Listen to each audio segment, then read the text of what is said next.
In the lesson on citation, we saw that it's possible to use the Open Library API through the Service Connect framework without authentication and without any charge. There are a number of examples of publication search APIs that we can call in this manner. The first one is Crossref, which can be used to search for journal articles and other scholarly works. We open a service connection. Now we're connected. And here what I'm going to do is I'm going to search for journal articles about self-driving cars published in February of 2019, and I'm going to have a maximum of 20 items. So that's my query. And I'm putting the results in this simple Crossref works, and when it's done retrieving it, we can see what the first result looks like. Okay, so here's our result. It's in the familiar form of a database, and it tells us when the item was indexed and how many references it has, and here's a copy of the abstract. It's of type journal article. It's got its DOI, which is very useful for retrieving things either online or through a university library. Okay, so here's the first of the journal articles that this query has found for us. If we want, we can see what the timeline of the various works was. So I'm just going to use timeline plots.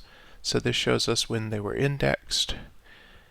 We can search for, now I'm going to do a different search. I'm going to search for, the query is philosophy. I'm going to ask for 10 items, but what I'm looking for now are members of Crossref. Let's see what kinds of members we have. So here are members of Crossref that have something to do with philosophy. Most of these, for whatever reason, are in Japan or Korea, it looks like. If we pick a particular Crossref member, we can see what works have been created by that member. That's what this next query does, and it returns it to us again as a data set. When we're done exploring Crossref, we use service disconnect to close the connection. Another API that we can contact is for archive, and archive is useful for scientific preprints in a number of different disciplines. It's especially good for things like computer science. So we'll make a service connect object. Now it's telling us this time that there are some conditions applicable to this. I acknowledge that data retrieved from archive may originate from third-party authors. Okay, I'm good with that. Done. Okay, so now what I'm going to do is I'm going to look up a query for the phrase word wrap. Give me 4 items at most. Okay, here's the second one. We present word to word a publicly available data set in open source Python package. We can look at the abstract if we want to. And as always, when we're done, we can close by using service disconnect. One of the things about archive.org that's nice is that the preprints are available in full text. So if this is something that I'm interested in, I can download that article directly without having to worry about going through a library or authenticating myself. Another API that's very useful for research, in this case medical research, is PubMed.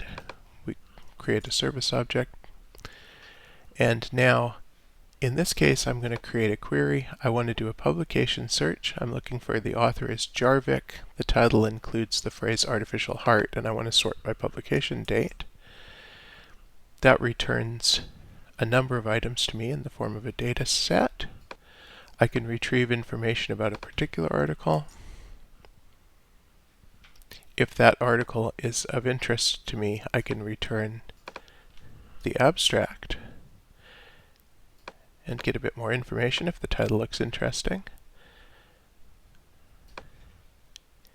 In the case of PubMed, the articles aren't necessarily freely available online, so you'd have to do a bit more searching to see if they're available to you through your library. Now, to connect with archive.org, the Internet Archive, we don't use a service framework connection. Instead, we use the method where we create a URL and then and then call it with that URL.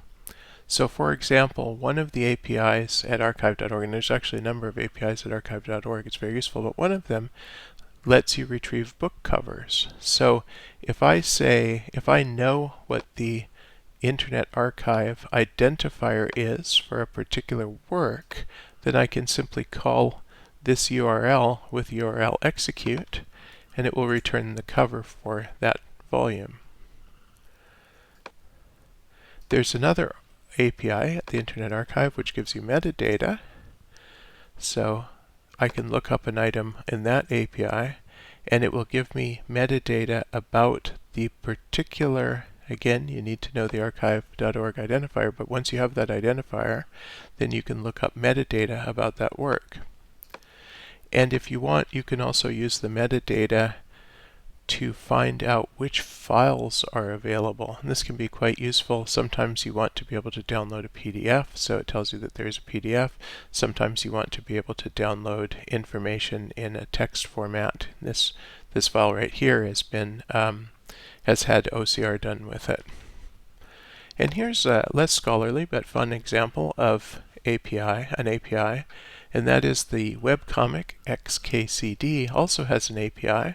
Again, if you know in this case, if you know the number of what you're searching for, you just put it in a URL and then execute that URL. And it tells you you can get the data about the comic, or in this case, you can request the image of the comic and import that, and so it retrieves it directly to your notebook. And if you think of a use for this, send me an email and let me know.